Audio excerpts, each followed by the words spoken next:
দাওয়াত দিলেন।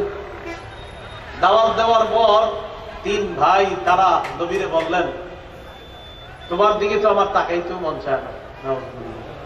আরেকজন বলল, আল্লাহ কি আর কাউরে পাইল না নবী বানাইতে, তোমারই বানাইবে। এইভাবে যুবক ছেলেদেরকে বলল, মোহাম্মদ নামে একটা লোক আপনাকে দাওয়াত দিতে আসছে, এই লোকটা হলো পাগল। তখন ছেলেরা কি করলো, পাথর ইত্যাদি দিয়ে রাসূল সাল্লাল্লাহু আলাইহি সাল্লামকে আঘাত করা শুরু করলো। নবীজি রক্তাক্ত হলেন। তায়েফের জমিনের মধ্যে আল্লাহ রাসূল সাল্লাল্লাহু আলাইহি সাল্লাম পড়ে রইলেন। হঠাৎ নবীজি বলেন, আমার হুঁশ ফিরে আসছে। মুসলিমের বর্ণনা, বুখারীর বর্ণনা। হুঁশ ফিরে আসার পর ফাইদা আনা বিকরনিস সাআলিব, কর্নুস সাআলিব নামক একটা জায়গায় দেখি আমি উপরের দিকে তাকাইলাম, তাকায় দেখি জিবরিল আমিন তার ডানা দিয়ে আমাকে ছায়া দিয়ে রাখছে। তখন আমাকে সালাম দিচ্ছে, আমি সালামের জবাব দিলাম। একজন ফেরেশতা জিবরিল নিয়ে আসছে, ওই ফেরেশতা আমারে সালাম দিচ্ছে। সালাম দেওয়ার পর ওই ফেরেশতা আমাকে বলল, এই পাহাড়ের দায়িত্বে আমি নিয়োজিত আছি, আল্লাহ আমাকে পাঠাইছে, আপনি বলেন, আপনি যদি হুকুম করেন এই দুই পাহাড় চাপা দিয়ে আমি তায়েফবাসীকে ধ্বংস করে দিই। আপনি যদি বলেন দুই পাহাড় চাপা দিয়ে আমি তায়েফবাসীকে ধ্বংস করে দিই। তখন নবীজি বললেন, লা বাল আরজু আন ইখরিজাল্লাহু মিন আসলাবিহিম মান ইয়া'বুদুল্লাহা লা ইউশরিকু বিহি শাইআ।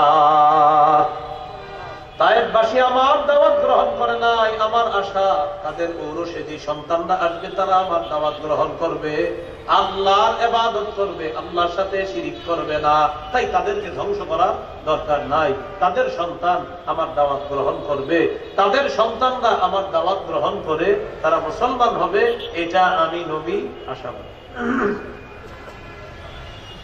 রাসূলুল্লাহ সাল্লাল্লাহু আলাইহি সাল্লাম তায়েফ থেকে চলে আসলেন, দাওয়াত দিলেন। নির্যাতনের মাত্রা বাড়তে লাগলো। কাফেররা খালি মিটিং করে নবীজিরে কিভাবে হত্যা করা যায়, নাউজুবিল্লাহ পড়েন। ইতিমধ্যে সাহাবায়ে কেরাম আস্তে আস্তে হিজরত করা শুরু করলেন। সহিহ বুখারীর বর্ণনা 2297 নম্বর হাদিস। এই হাদিসের মধ্যে আসছে, আম্মা জান আয়েশা সিদ্দিকা রাদিয়াল্লাহু তাআলা আনহা বলেন, ফালাম্মা তুলিয়াল মুসলিমুনা, মুসলমানরা যখন পরীক্ষার সম্মুখীন হলেন, খরাজা আবু বকর মুহাজিরান কিবালাল হাবাশা, আবু বকর সিদ্দিক হাবশার দিকে হিজরতের উদ্দেশ্যে তিনি রওনা করলেন। কে? আবু বকর সিদ্দিক। তো আবু বকর সিদ্দিকের সাথে গিয়ে ইবনু দাগিনা নামে এক নেতা দেখা করছে, করা এলাকার নেতা, নাম ইবনু দাগিনা। তো আবু বকর সিদ্দিক রাদিয়াল্লাহু তাআলা আনহু গিয়ে বললেন, কোথায় যাচ্ছেন? আইনা আনতা ইয়া আবা বকর, আইনা তুরিদু আনতা ইয়া আবা বকর, আবু বকর কোথায় যান? তো আবু বকর সিদ্দিক রাদিয়াল্লাহু তাআলা আনহু বললেন, উরিদু আন আসিহা ফিল আরদি ফাআবুদা রাব্বি, আমি নিয়ত করেছি দেশে দেশে সফর করব, ঘুরে বেড়াবো আর আমার রবের ইবাদত করব। এই নিয়ত করেছি। কেন? আখরাজানি কওমি, আমার জাতি আমাকে বের করে দিয়েছে। ইবনু দাগিনা নামক নেতা বললেন, ইন্না মিসলাকা লা ইয়াখরুজু ওয়া লা ইউখরাজু, আপনার মতো মানুষকে বের করা যায় না, আপনার মতো মানুষ বের হতে পারে না। ইন্নাকা তুকসিবুল মাদুমা, আপনি অসহায়কে সহায়তা দান করেন, এক নম্বর। দুই নম্বর, তাসিলুর রাহিমা, আপনি রক্তের সম্পর্ক রক্ষা করেন। তিন নম্বর, তাহমিলুল কাল্লা, আপনি বোঝা বহন করেন। চার নম্বর, ওয়াতাকরিদ দাইফা, আপনি মেহমানদারি করেন। পাঁচ নম্বর, তুঈনু আলা নওয়াইবিল হক, সত্যের উপর অটল থাকতে গিয়ে আপনি কষ্টে যারা পতিত হয় তাদেরকে আপনি সহযোগিতা করেন। সত্যের উপর অটল থাকতে গিয়ে যারা কষ্টে নিপতিত হয় তাদেরকে আপনি সহযোগিতা করেন। আবু বকর, আপনার মতো লোক বের হতে পারে না, আপনাকে বের করা যায় না, আপনি ভালো মানুষ, চলেন চলেন, ফিরে চলেন। আবু বকর সিদ্দিককে নিয়ে আসছে। ইবনু দাগিনা বললেন, ফারজি ফা'বুদ রাব্বাক বিবিলাদিক, চলেন আপনি এলাকায় আপনার রবের ইবাদত করবেন।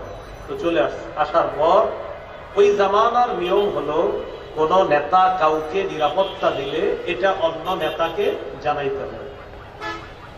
ইবনু দাগিনা মক্কার বড় বড় কাফের মুশরিকদের লিডার যারা, তাদের সাথে সাক্ষাৎ করলেন। সাক্ষাৎ করার পর বললেন, আবু বকর ভালো মানুষ, তাকে তোমরা বের করে দাও, এটা ঠিক না। আমি নেতা হিসাবে আবু বকরকে নিরাপত্তা দিচ্ছি, তোমরা নিরাপত্তাটা মেনে নাও। হাদিসে আসছে ফানফাজাত কুরাইশুন জিওয়ারা ইবনে দাগিনা ওয়া আমানু আবু বকর। ইবনে দাগিনার নিরাপত্তাটা এটা মক্কার বড় বড় লিডাররা মেনে নিল, আর আবু বকরকে নিরাপত্তা দেওয়ার ব্যাপারে সবাই একমত হয়ে গেল। শর্ত আছে, এক নাম্বার শর্ত, মন দিয়ে শোনেন শর্তগুলা কি কি। মুর আবা বকরিন ফালইয়াবুদ রাব্বাহু ফি দারিহি ফালইউসাল্লি ওয়ালইকরা মা শাআ ওয়ালা ইউ'লিন বিস-সালাতি ওয়ালাল কিরাআতি ফি দারি গায়রিহি। আবু বকরকে বলবা আবু বকর যেন তার ঘরে ইবাদত করে, আবু বকর যেন জোরে নামাজ কোরআন তেলাওয়াত না করে, প্রকাশ্যে নামাজ না পড়ে। আবু বকর নামাজ পড়বে তার ঘরে, আবু বকর কোরআন তেলাওয়াত করবে তার ঘরে, এটা বলে দিলেন। তো আবু বকর সিদ্দিককে গিয়ে ইবনে দাগিনা বললেন, তিনিও মেনে নিলেন। তিনি ঘরে ইবাদত করে, ঘরে নামাজ পড়ে, ঘরে কোরআন তেলাওয়াত করে।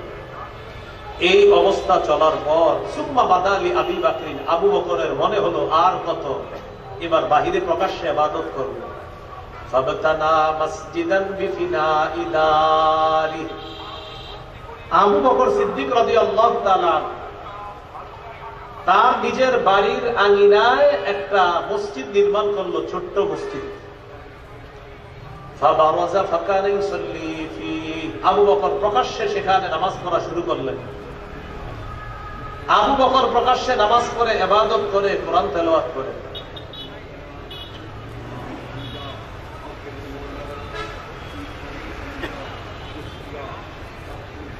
এটা 22তম ঐতিহাসিক তাফসীরুল কোরআন মাহফিল। যেহেতু রাস্তার পাশে মাহফিল করেন, ভবিষ্যতে আপনারা একটা তেরপাল দিবেন এই পাশে, যেন গাড়ির আওয়াজ কম আসে। আমি যদি জানতাম এটা রাস্তার পাশে, আমি তো জিন্দিগিতে আসতাম না। আমি তো আসতাম, ভবিষ্যতে আইনেন না, রাস্তার পাশে আইনেন না। সোজা হিসাব, আমি রাস্তার পাশে বয়ান করি না, খালাস কথা। রাসূলুল্লাহ সাল্লাল্লাহু আলাইহি সাল্লামের সাহাবী আবু বকর সিদ্দিক রাদিয়াল্লাহু তাআলা আনহুকে, আর আমি এদের বুঝছি আপনাদেরকে কিছু বোঝানোর জন্য, কেউ মেও পেও পেও কি ঘোরার দিন বুঝবেন আপনারা, না বুঝতে হবে। তেরপাল লাগাবেন, ডানে তেরপাল, ভাই কষ্ট নিয়েন না, যেটা আমি পারি না এটা আমি বলে দিই। তা আবু বকর সিদ্দিককে নিরাপত্তা দেওয়ার ব্যাপারে তারা একমত হয়ে গেল। তিনি ঘরে ইবাদত করেন। তো একদিন তার কাছে মনে হলো প্রকাশ্যে ইবাদত করা দরকার। তিনি ঘরের আঙিনায় একটা ছোট্ট মসজিদ বানাইলেন, সেখানে প্রকাশ্যে নামাজ পড়ে, প্রকাশ্যে ইবাদত করে, কোরআন তেলাওয়াত করে। তো আবু বকর যখন কোরআন তেলাওয়াত করে, নামাজ পড়ে, ফায়াতাকাসসাফু আলাইহি নিসাউল মুশরিকিন ওয়া আবনাউহুম। মুশরিকদের স্ত্রীরা, সন্তানরা, নারীরা, তাদের কন্যারা, ছেলে মেয়েরা দলে দলে আবু বকরের কোরআন তেলাওয়াত শোনার জন্য মসজিদের সামনে ভিড় জমায়। বুঝতে পারছেন? وكان أبو بكر رجلا بكاء لا يملك دمعه حين يقرأ القرآن। আবু বকর সিদ্দিক রাদিয়াল্লাহু তাআলা আনহু যখন কোরআন তেলাওয়াত করতেন, তিনি তার চোখের পানি সংবরণ করতে পারতেন না, চোখের পানি ধরে রাখতে পারতেন না। ফায়াজাবুনা ওয়া ইয়ানজুরুনা ইলাইহি। সবাই আশ্চর্য হয়ে তার দিকে তাকায় থাকতেন, একটা মানুষ এত কান্না করতে পারে কিভাবে। তা আবু বকর সিদ্দিক রাদিয়াল্লাহু তাআলা যখন এইভাবে প্রকাশ্যে ইবাদত করা শুরু করলেন, মক্কার কাফেরদেরকে বিষয়টা ভাবিয়ে তুলল। ফাআফযাআ যালিকা কুফার কুরাইশ। কাফের লিডার যারা, তাদেরকে এই বিষয়টা ভাবিয়ে তুলল। তখন তারা ইবনে দাগিনাকে ডাকল। ডাকার পর বলল, ইবনে দাগিনা, শর্ত ছিল কি, করলা কি? তো ইবনে দাগিনাকে বলল, আবু বকরের কাছে যাও, যাওয়ার পর দুইটা অপশন তার সামনে রাখবা। ইন আহাব্বা আন ইয়াকতাসিরা আলা আন ইয়াবুদা রাব্বাহু ফি দারি। এক নাম্বার, আবু বকরকে বলবা হয়তো সে তার ঘরে ইবাদত করবে, অন্যথায় সে যদি প্রকাশ্যে ইবাদত করে, তার নিরাপত্তা নামাটা তোমার যেন ফিরাইয়া দেয়। ইবনে দাগিনা আবু বকরের কাছে গেছে। শিক্ষণীয় বিষয় শোনেন। যাওয়ার পর আবু বকরকে বললেন, আবু বকর, হয়তো ঘরে ইবাদত করবেন, না হয় আপনার নিরাপত্তা যে আমি দিয়েছি এটা আমারে ফিরাইয়া দেন। আবু বকর সিদ্দিক বললেন, ইন্নী আরুদ্দু ইলাইকা জিওয়ারাকা ওয়া আরদা বিজিওয়ারিল্লাহ। আমি আপনার নিরাপত্তা ফিরিয়ে দিচ্ছি, আমি আল্লাহর নিরাপত্তায় খুশি। তার নিরাপত্তায় খুশি, আল্লাহর নিরাপত্তায় আমি খুশি, আপনার নিরাপত্তা আমি ফিরিয়ে দিচ্ছি। তো এই কথা বলার পর আবু বকর সিদ্দিক রাদিয়াল্লাহু তাআলা আনহু প্রকাশ্যে ইবাদত করতে লাগলেন। নবীজি একদিন বললেন, শোনো, উরিতু দাওয়া হিজরতিকুম, আমাকে স্বপ্নে তোমাদের হিজরতের ঘরটা, হিজরতের স্থান, হিজরতের জায়গাটা দেখিয়ে দেওয়া হয়েছে স্বপ্নে। এই কথা বলার পর নবী বললেন, রাআইতু সাবখাতান দারা নাখলিন বাইনা লাবাতাইন, দুইটা এলাকার মাঝে খেজুর গাছ বেষ্টিত একটা এলাকা আমি স্বপ্নে দেখলাম, এটাই হবে হিজরতের জায়গা। সবাই দলে দলে হাবশার পরিবর্তে হিজরত করার জন্য এখন রওনা করলেন মদিনায়। রাসূলুল্লাহ সাল্লাল্লাহু আলাইহি সাল্লাম তার সাহাবী আবু বকরকে বললেন, আবু বকর, আমার মনে হচ্ছে অতি তাড়াতাড়ি আল্লাহ আমাকে হিজরতের হুকুম করবে, আর তুমি হবা আমার হিজরতের সাথী, একটু অপেক্ষা করো। আবু বকর সিদ্দিক রাদিয়াল্লাহু তাআলা আনহু তখন দুইটা বাহন লালন পালন করতে লাগলেন। 4 মাস বাবলা গাছের পাতা খাওয়াইতে লাগলেন। এক বাহনে আবু বকর সিদ্দিক চড়বে, আরেক বাহনে নবী চড়বেন, দুইজন একসাথে মদিনায় হিজরতের উদ্দেশ্যে রওনা করবেন। সাহাবায়ে কেরাম মক্কা থেকে চলে গেলেন মদিনায় হিজরত করার জন্য। হিজরতের উদ্দেশ্যে দলে দলে রওনা করলেন। ঘর বাড়ি যা আছে সব ছেড়ে সাহাবায়ে কেরাম নবীর সাথে চলে গেলেন মদিনায়। মদিনায় যাওয়ার পর আল্লাহ পাক রব্বুল আলামিন এই 13 বছর জুলুম নির্যাতন সহ্য করার পর সূরা হজের আয়াত আল্লাহ নাযিল করলেন, উযিনা লিল্লাযীনা ইউকাতালুনা বিআন্নাহুম যুলিমু, যাদেরকে নির্যাতন করা হয়েছে, অত্যাচার করা হয়েছে এতদিন, অনুমতি দেওয়া হলো, এখন জিহাদের অনুমতি দেওয়া হলো। আর না, অনেক কষ্ট সহ্য করেছেন, এবার